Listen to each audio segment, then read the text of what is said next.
Olá, seja muito bem-vindo ao meu canal. No vídeo de hoje a gente vai conversar um pouco sobre o espírito Rei Asmodeus, ou Asmodai. Gente, hoje eu tô mais básica e eu sei que eu não estou atendendo os pedidos da última enquete que eu fiz no meu Instagram, mas é porque eu recebi uma inspiração maior, melhor pra poder falar sobre ele. Vamos lá. A gente tem sob conhecimento os pecados capitais, né? Tem o pecado da gula, o pecado da luxúria, que é o Asmodeus, tem o pecado da arrogância, né? Que é o Belial, tem o pecado da avareza, que é Mamon. Vamos ressignificar essa questão dos pecados capitais. O que acontece? Os demônios, os espíritos que regem os pecados capitais, eles ficam responsáveis por castigar quem cede a esses pecados. Olha só que incrível. A igreja ensinou a gente que eles eram os responsáveis por fazer a gente ceder a esses pecados, mas na verdade eles são os corretores, né? Quem corrige.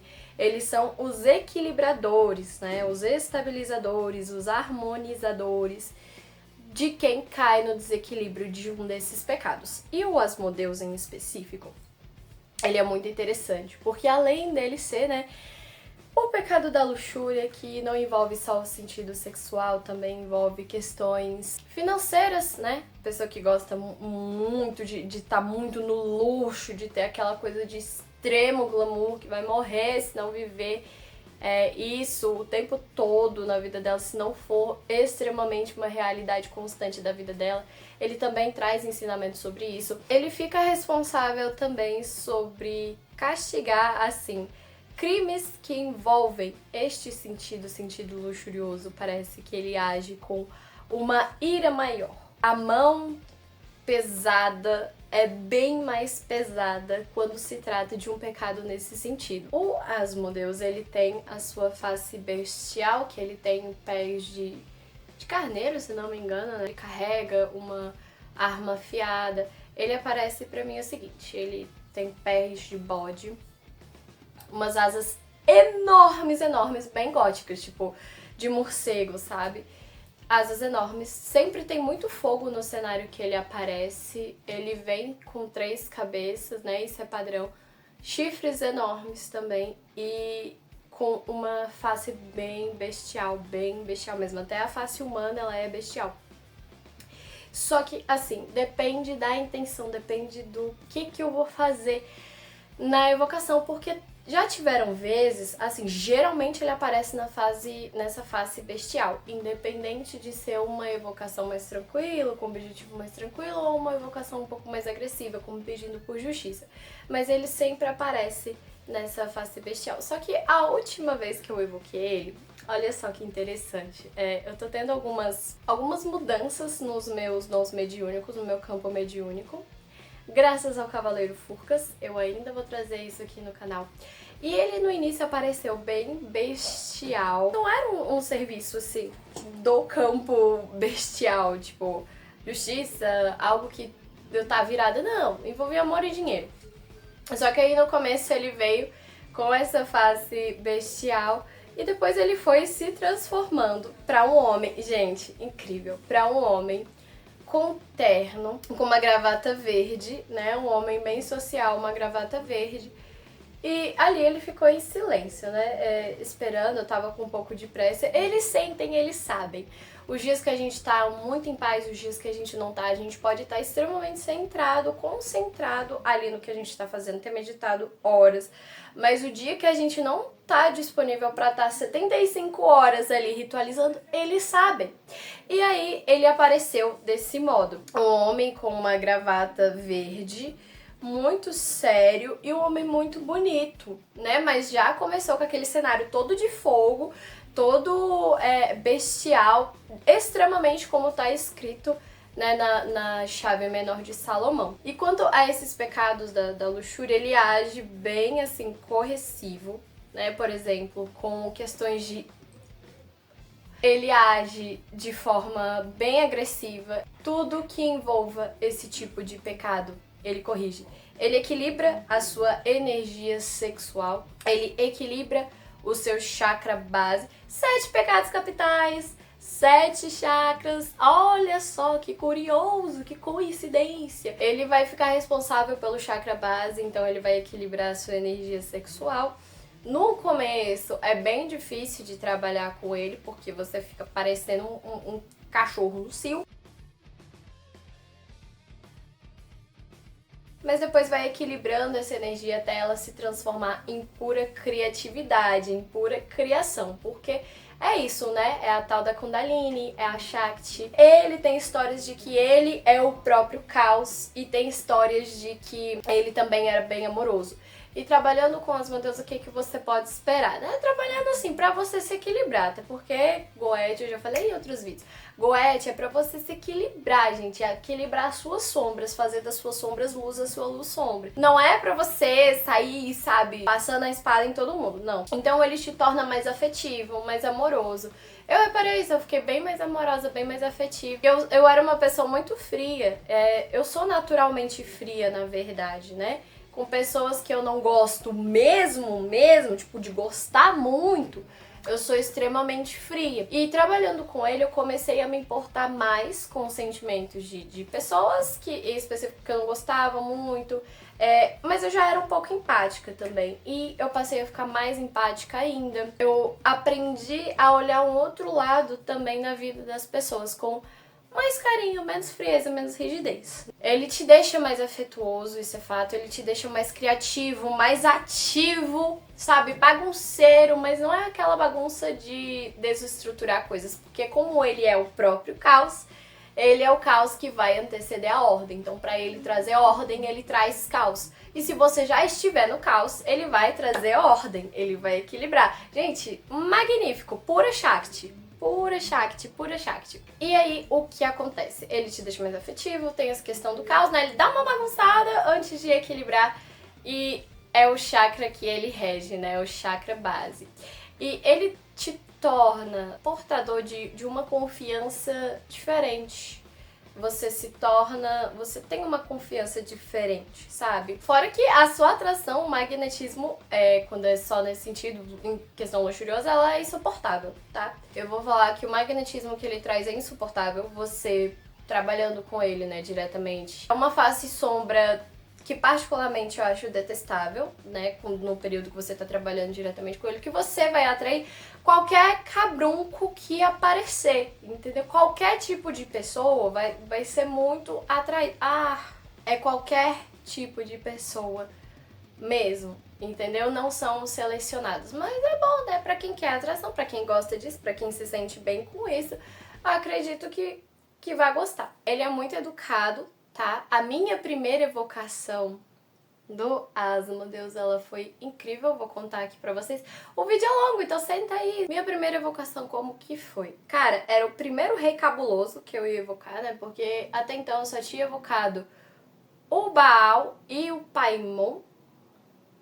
Na verdade, eu nem tenho certeza se eu tinha evocado o Paimon, mas enfim, já tinha evocado só o Baal, eu tirei o tarô, né, eu perguntei pro tarô, cara, eu realmente estou pronta pra encarar um espírito, né, uma entidade nesta magnitude? E a espiritualidade diz que sim. E foi muito interessante que no tarô dizia que eu tinha um certo grau de respeito de Asmodeus. Ah, mas que é Daimon, que não respeita ser humano isso, que não aquilo. Ai, por favor, se você é a pessoa que tem esse tipo de concepção, definitivamente esse canal não é pra você, né? Porque aqui a gente trata, a gente lida esses espíritos como a face sombra, aquilo que tá escondido em nós mesmos, né? Na nossa psique. E aí apareceu que eu tinha conquistado um pouco de respeito dele, que ia ser muito frutífero, muito próspero trabalhar com ele. Eu pensei, por que não então? E aí eu fui trabalhar com ele. Na primeira evocação que eu fiz dele foi muito rico, foi muito glorioso. Eu estava com medo, eu admito, de fato eu tava com medo. Só que eu fui na confiança, né? Porque assim, quando a gente vai evocando, quando a gente vai fazendo as coisas, né? O invocatio. Quando a gente vai fazendo o invocatio, que é pra você adquirir autoridade, pra você ir, né? Se fortalecendo, ele pegando energia cósmica. você vai pegando mais confiança, mais coragem. Só que assim, eu tava um pouco insegura, né? Porque, porra, é Asmodeus. E o que a gente vê dos pecados tipo assim, principalmente Belial, cara, é uma coisa bizarra, né? As pessoas fazem questão de colocar um medo, assim, que a gente fica... Nossa, eu nunca vou mexer com isso. E nunca na vida eu pensei que seria capaz, né, de invocar alguém da magnitude do Asmodeus. Não apenas foi Asmodeus, como teve Belial depois, né, tempos depois. E ele apareceu numa energia sutil muito interessante. Eu não sei se é porque ele sabia que eu tava assim, mas foi muito legal. Eu me preparei bastante antes, né, eu fiz uma dieta lá, eu fiz jejum e tudo. E eu vesti uma capa bem bonita que eu ainda não tinha usado em ritualística nenhuma, mas que ela tem um valor sentimental muito grande pra mim. E naquele dia, como era um dia especial, como era uma evocação especial, como era algo diferente, eu quis também, na minha vestimenta, usar isso. Era muito especial. Pra mim, tava sendo um rito de passagem a evocação do Asmodeus naquele dia. E ele veio muito sutil. Eu consegui ver ele claramente na face bestial dele, só que a energia, gente, eu tava esperando uma energia que fosse assim, meio amassar e fosse assim, porque tem espírito que ele é denso, que ele vai te espremendo, né? Mesmo você tendo o campo sutil ali. Eu não sei se realmente ele estava sendo sutil porque eu tava, né, com um pouco de medo, ou se era porque eu tava usando o sistema salomônico de cabo a rabo, né? Porque no sistema salomônico, a gente cria um campo sutil, uma atmosfera sutil em torno da gente muito forte, que faz com que eles fiquem um pouco acuados, que faz com que a gente não sinta claramente a energia deles, ou sinta muito menos, né? Por isso que algumas das vezes eu misturo com a goetia salomônica não, com a goetia do Crowley, porque eu consigo sentir melhor, consigo me comunicar melhor, parecendo uma conversa com uma pessoa mesmo. Eu consigo me comunicar melhor, consigo ver melhor, né, na minha tela mental. E foi muito respeitável, foi muito incrível, foi uma experiência realmente muito legal, porque assim, eu não tive até hoje, eu acho que a minha única experiência horrível, que eu posso falar, nossa, foi ruim, que eu tive até hoje foi com Glacia Lábolas, né? Mas, gente, é o Lábolas, né? Fazer o quê? E foi um espírito que, mesmo usando o sistema salomônico de cabo a rabo, falei até os 7 salmos penitenciais, 9 salmos penitenciais, eu acho, coisa que eu não tinha costume de fazer, eu fiz com ele, e mesmo assim, ele me afetou de um jeito, que eu passei o dia inteiro de cama. Eu tinha feito jejum, eu tinha me preparado pra isso, eu estava psicologicamente preparada também, eu não estava com medo, diferente das Asmodeus, eu não estava com medo pra chamar o Lábolas, e mesmo assim, eu fiquei de cama. Mas isso é uma história pra outros carnavais, pra outro rolê. Eu acho que eles sentem, que eles sabem, e ter essa experiência também comprovou que eu tinha adquirido um certo respeito astral, né? Também comprovou que a minha autoridade mágica, ela tava interessante, ela tava no nível bom. Até porque, fisicamente falando, já trabalhando com o Príncipe Orobase, já tava tendo um respeito físico, né?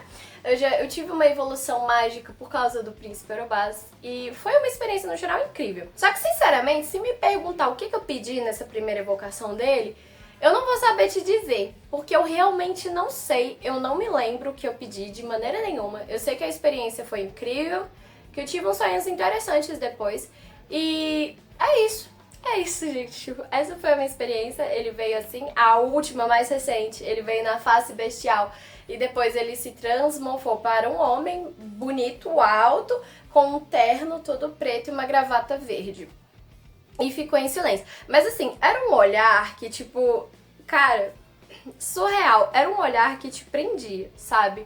Era um olhar de um magnetismo, de uma riqueza muito interessante, sabe? Era um olhar sombrio. Incrível. Parecia que via minha alma, parecia que tava fazendo um scan ali de mim. Asmodeus tem uma forma bem caótica de trabalhar. Ele é o próprio caos. Então é uma forma bem caótica de trabalhar. Tem certas coisas que ele vai fazer sem pena, sem dó, sem piedade. Eu fiz também um ritual com ele pra uma cliente minha, né? Cliente assim, né? Cliente, amiga, mais ou menos. Porque ela estava sendo perseguida por um agiota e eu chamei Asmodeus assim, num desespero. Eu me envolvo muito na causa dos meus clientes, isso é fato, eu me envolvo muito. Então, enquanto eu tava no círculo mágico, veio vindo uma ira, uma sensação de injustiça, veio subindo esse sentimento e ele precisa ser canalizado. Tudo, energia sexual, raiva, tristeza, tudo, você usa, você tira assim de dentro de você e usa como precursor, como munição para fazer o que você quer acontecer. E ali foi subindo uma ira, um sentimento de injustiça. E eu tenho as asas da deusa da justiça da verdade tatuada, né? A Maat. Beleza, eu sei que esse cara, assim, ainda chegou a fazer alguma coisa, né? Mas era o que precisava ser feito no momento. Eu estabilizei a situação dela, né? Com o mesmo serviço médico que eu vendo pra todo mundo, estabilizei a situação. Ele desapareceu, esse cara sumiu. Ninguém sabe o que aconteceu, né? Ele sumiu, tipo, o dia seguinte, depois de ter visto ela. Ninguém sabe o que aconteceu, o que tá se passando com ele. Também não queremos saber. Independente do que esteja acontecendo, do que tiver acontecido, ele mereceu, né? Foi dentro da justiça divina, porque a gente também pode agir como um acelerador de karma. A energia do Asmodeus, ela é bem interessante, sabe? Só que eu acho que eu tentei passar, que eu consegui passar pra vocês mais ou menos como que foi as minhas experiências com ele até agora. Eu não fiz muitas evocações dele, sabe? Eu não, se fosse pra falar, pra me descrever exatamente como é a personalidade dele, é assim. Você olha pra ele e você vê caos, mas é um caos penumbrado, entendeu? Uma névoa em cima do caos. Tem mais um detalhe bem interessante, é que o Asmodeus, ele trabalha em inúmeros campos. Porque como ele é caos, então ele, para regular, independente do campo, da área, ele vai trazer caos e regular.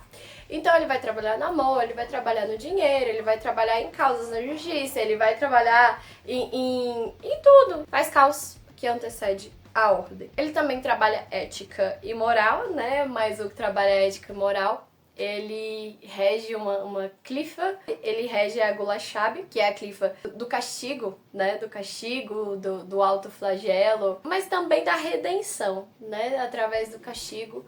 Então, para você acessando essa clifa, você acessa ela com memórias de dor e sofrimento mesmo, com pancada, revivendo memórias traumáticas que você teve. E de forma bem intensa, né? Para que você consiga ressurgir como uma pessoa melhor depois de todo esse sofrimento, depois de todo esse caos, né? Que o sofrimento é caos, principalmente esse sofrimento quente, que envolve lapada, é um sofrimento quente. Então é algo que ele rege. Puro fogo, elemento fogo, totalmente. E no mais, é isso, né? Acho que eu descrevi pra vocês tudo que tinha que descrever. Obrigada por ter assistido meu vídeo, espero que tenha enriquecido mais ainda o seu conhecimento. Um beijo e tchau, tchau!